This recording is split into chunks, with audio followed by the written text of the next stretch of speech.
La lutte contre le MAC qui se poursuit, la dissolution du RAJ qui fait beaucoup réagir, les possessions de l'or en Algérie ou encore 1 milliard de dinars pour les startups, c'est ce qu'on va voir dans cette vidéo. Bienvenue sur Décodeur Bipop, on résume l'actu algérienne mais aussi du monde en quelques minutes. Si vous découvrez la chaîne, n'hésitez pas à vous abonner. Je dis ça un peu tous les jours parce qu'on sort des vidéos tous les jours.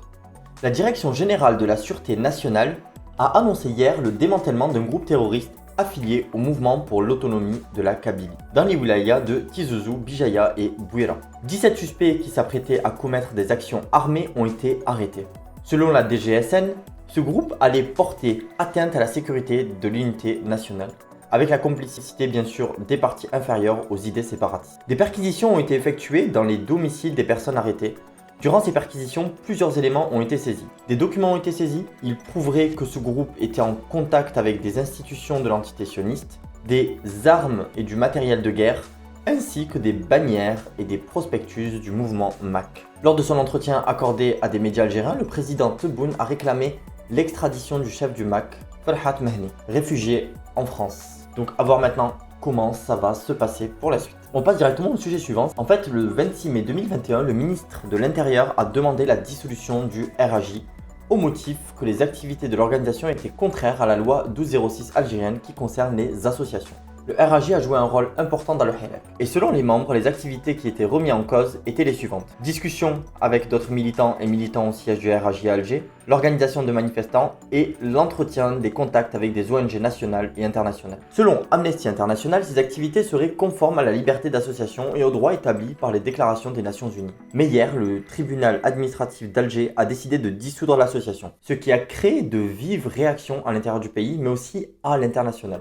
Hakim Edded, membre fondateur du RAJ, a déclaré vouloir faire appel de cette décision. Les représentants du FFS, RCS et du Parti des travailleurs ont tous condamné cette décision et montré leur soutien au RAJ. Le Parti de l'Union pour le changement et le progrès a considéré quant à lui que cette décision n'a rien d'une décision judiciaire, mais que c'était purement politique. Selon Amnesty International, la dissolution d'une organisation fait de ces restrictions les plus sévères qui puissent être apportées au droit à la liberté d'association. Elle peut être prise uniquement lorsque l'association représente une menace claire et imminente, par exemple la sécurité nationale ou l'ordre public. Et si d'autres solutions moins drastiques en fait ne peuvent pas suffire ou n'avaient pas suffi, donc avaient déjà été appliquées et n'avaient pas suffi.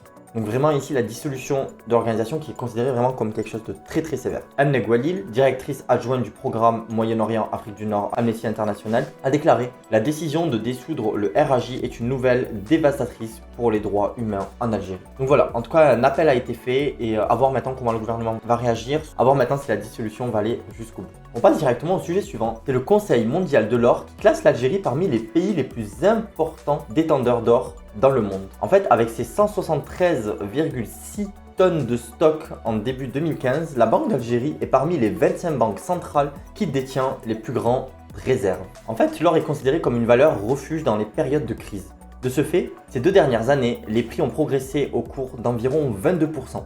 Donc il y a eu 22% d'augmentation du prix de l'or. Actuellement, il y aurait 173 600 kilos d'or détenus à la Banque centrale, ce qui représenterait à peu près 8,5 milliards d'euros. On passe au dernier sujet de cette vidéo. En fait, c'est le ministre délégué Yassine Al-Mahdi Walid qui a indiqué hier qu'un fonds de 2 milliards de dinars a été mobilisé pour le financement des startups. La bonne nouvelle, c'est que selon l'APS, le ministre a fait savoir que ce montant sera revenu à la hausse, en fonction bien sûr des besoins et des demandes des différentes startups. Le ministre précise que ce financement sera accordé au cas par cas. Les startups qui voudraient en bénéficier devront disposer d'un label, d'un business plan et d'un état de comptabilité.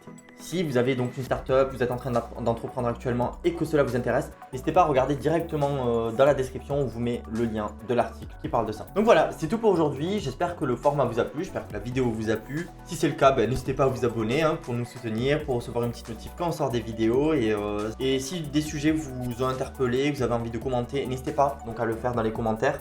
Pareil, si vous avez des suggestions, des questions, n'hésitez surtout pas à le faire, en général on répond. Sinon, c'est la dernière vidéo de cette semaine. Donc je vous dis un excellent week-end à vous et on se retrouve la semaine prochaine. Ciao!